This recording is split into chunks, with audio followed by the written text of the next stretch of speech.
It is a myth to say that black British people have no appetite for classical music. Contrary to popular belief, Black Britain can do high art, and not just popular. Black operatic singers are virtually unheard of. When we think of a tenor today, we name Russell Watson or Placido Domingo.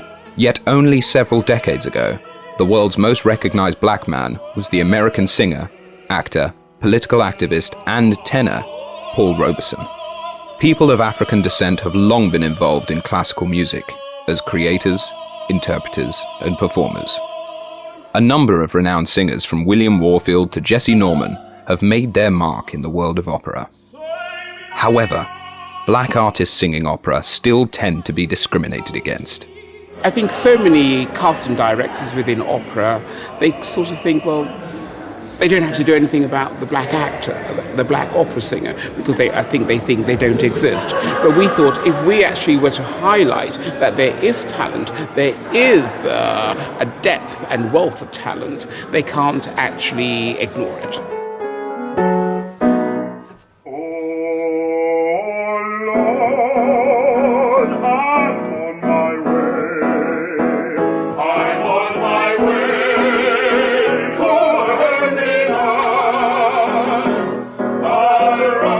For me to be an opera singer was quite a difficult journey for me, I have to say. It's not something that was, I wouldn't say respected, but more so known. It's that sense of knowing about it and appreciating it in our community.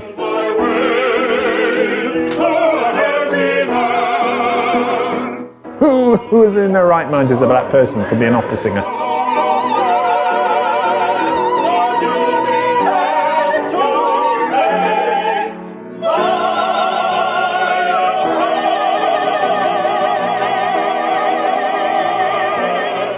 I was very lucky because I grew up in Trinidad in the West Indies, and I was exposed to classical music from a very early age because my parents, they were both teachers, head teachers, and we had lots of influences. We had jazz playing in the house, we had opera playing in the house, radio, all sorts of things. But also, there was an unwritten rule. You could be whatever you wanted to be. You could be whoever you wanted to be. And growing up in that kind of atmosphere, you just learned and just aimed for whatever you wanted to be. I mean, my parents themselves, when I told them I wanted to do opera, they said, nah, no way. They actually said no. But after a while, they realized you're really serious about it, because I had to show that I was serious about it.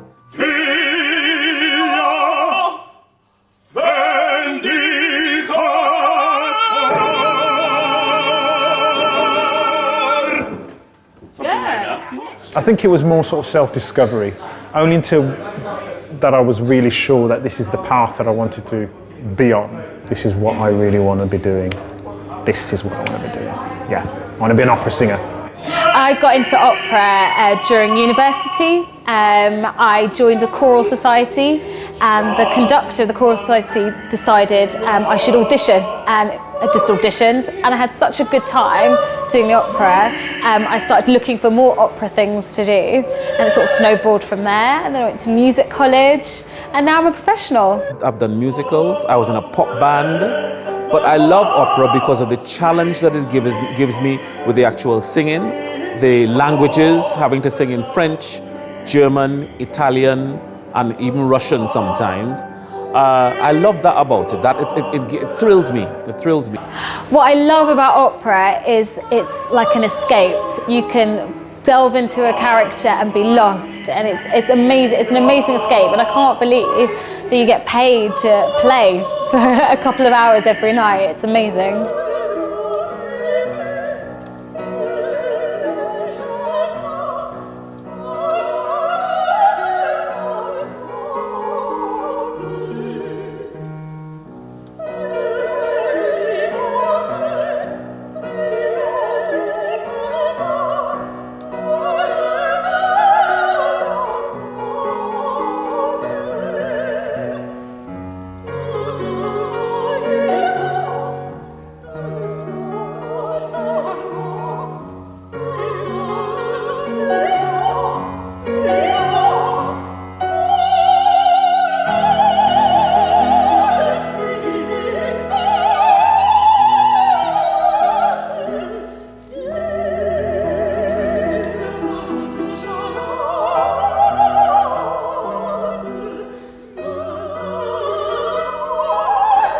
To the woman on the street or the man in the boardroom who says, "Why don't black people like opera?" As you can see, there's plenty of enthusiasm here. I think the Black British Classical Foundation exists because it brings this genre of music to people who maybe otherwise not have been involved. And just to introduce the music, to let them see that it's not only for the elite, but for the man on the street, or for everyone, really. I think opera has always been perceived as a rich man's game, but I think it's such a beautiful cultural experience that it's beginning to change, and I think Voice of Black Opera is beginning to change that misconception, that myth.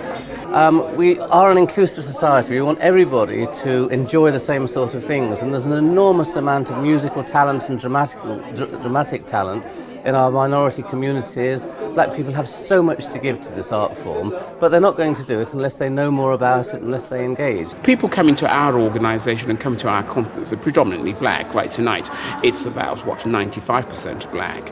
Now, that's because they know they are welcomed. They know that we've actually made an effort to find them, to bring them in.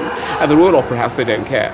I think all the established, they don't particularly care, because at the end of the day, it's money. I don't suppose they perceive black folk as having money or even want to spend money on such a thing. But they miss the point. It's not that they don't want to spend, they don't want to come. It's that they're not made to feel welcome. That's just the problem. The time has now arrived for a change in that perception. These types of events illustrate how critical it is to support and promote programs that demystify opera by making it accessible to as wide an audience as possible. Faced now with the inevitable realities of the current cultural landscape, the digital era, and the evolving nature of art consumption, opera must evolve and find new dynamic ways to appeal to audiences that consume music and entertainment in challenging and eclectic ways.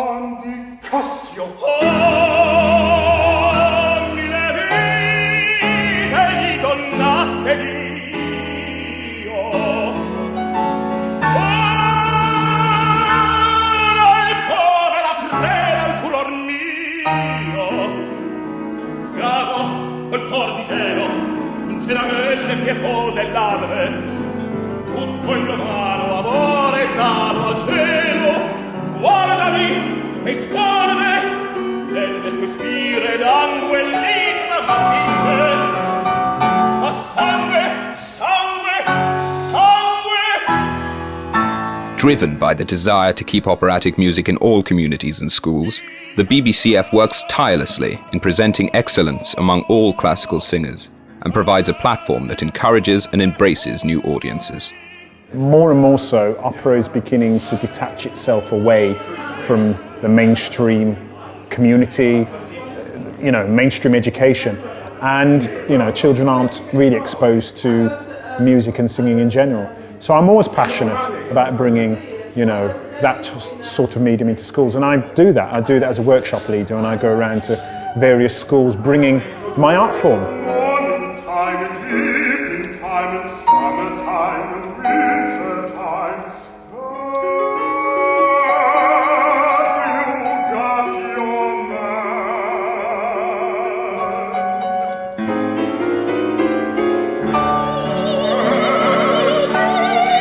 Is my woman man forever? Is life just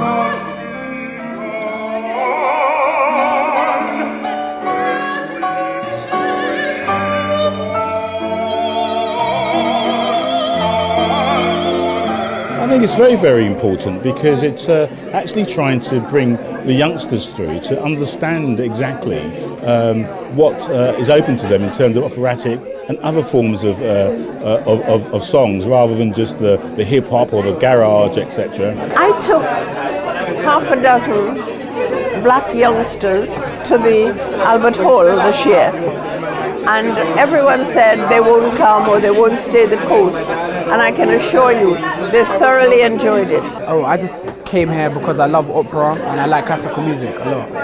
It made me feel quite emotional to see how much talent there is in the black community and how it can be shown through operas. So many of the great classical singers and musicians have actually their origins in the ethnic minority community. So it's what the black community can offer to classical music, but also what classical music and classical training can offer the young black musician, the young black singer.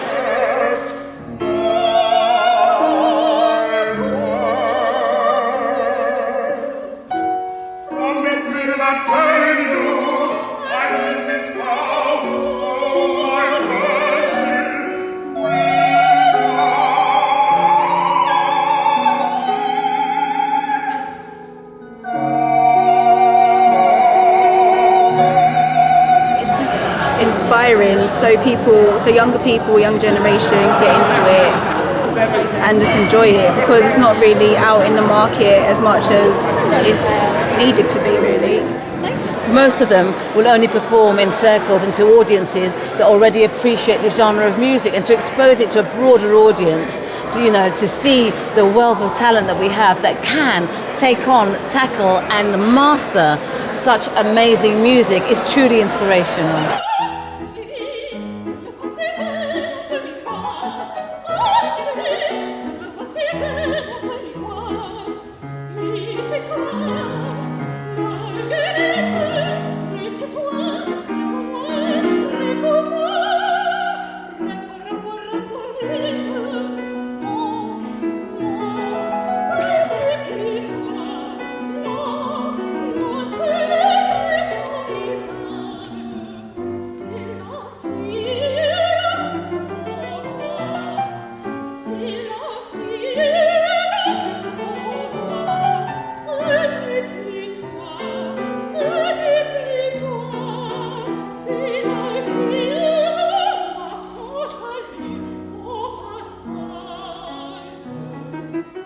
The very essence of opera's survival as an engaging art form lies in its ability to recognise, embrace and support diversity. It's a wonderful thing that we have such a marvelous array of fantastic opera singers in the midst of Mayfair doing their thing, if you know what I mean. It's great to raise the awareness of black British opera singers.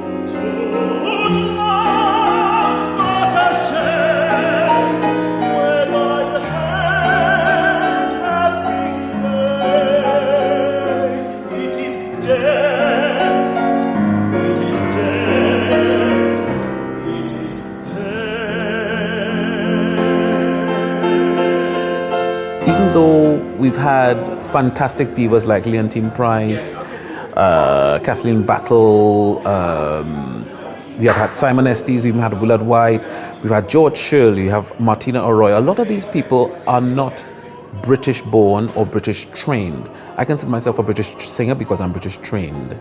And all these people here are British trained and British born as well. We need to expose these people, and there are very many of them singing at very high levels of the art in and around the world, and we don't know them enough in this country, unfortunately.